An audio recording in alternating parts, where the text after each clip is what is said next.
வணக்கம் மக்களே, நான் தான் உங்கள் மதுரக்காரன் விஜய்.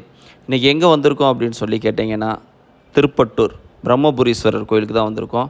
இது எங்கே இருக்குது அப்படின்னு கேட்டிங்கன்னா, திருச்சியிலேருந்து பஸ் வசதி நிறையா இருக்குது. ஒரு 30 கிலோமீட்டர் தூரத்தில் இருக்குது.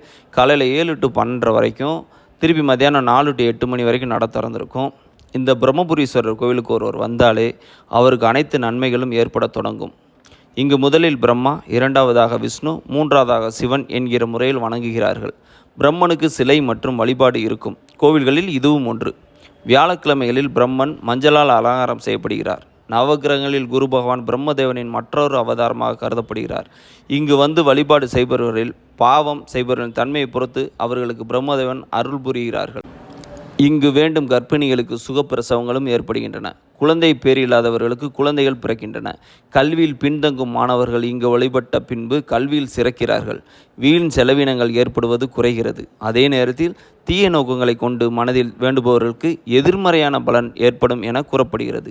இங்கிருக்கும் பிரம்மதேவனை வழிபட 36 தீபங்கள் ஏற்றி 108 புளியோதரை சாத உருண்டைகளை நிவேதித்து வழிபடுகின்றனர். அதன் பின்பு இக்கோவிலை 9 முறை வலம் வந்து வேண்டுதலை நிறைவு செய்கின்றனர்.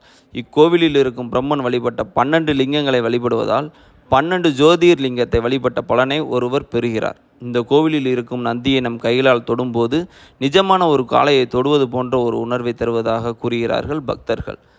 ஓகே நண்பர்களே, அனைவரும் இந்த கோயிலுக்கு வந்து பிரம்மனின் ஆசியும் அருளையும் பெற வேண்டுமாய் அன்புடன் கேட்டுக்கொள்கிறேன். நன்றி, வணக்கம்.